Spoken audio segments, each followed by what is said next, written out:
नाश्त्यामध्ये मस्त कचोरी आणि ढोकळा होता. त्याच्यानंतर गरम-गरम चहा.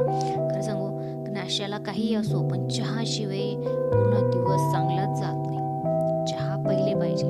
त्याच्यानंतर मशनीमध्ये मी कपडे वगैरे लावून दिले धुवायला आणि हे माझ्या मिस्टरांनी ना सत्तू आणलेले होते.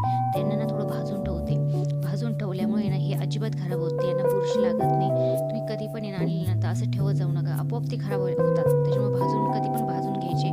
याच्याने टेस्ट पण छान लागते. मी असं म्हणजे एका व्हिडिओमध्ये पण हे मी तुम्हाला आधी दाखवलेले की सत्तू हे असे भाजून ठेवायचे आणि तुम्ही कधी ते खाऊ शकतात. ते खराब बिलकुल होत नाही. आणि लहान मुलांसाठी तर खूपच पौष्टिक आहे आपल्यासाठी सुद्धा, कारण की हे थंडीत खूप चांगलं असतं खाणं आणि हे थंडीचंच दिसतात.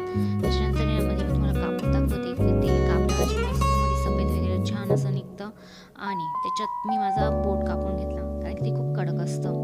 तर संध्याकाळी आम्हाला मस्त ताट वाढून आलं फराळाचं आणि खरं सांगू इतके छान टेस्टी पदार्थ होते.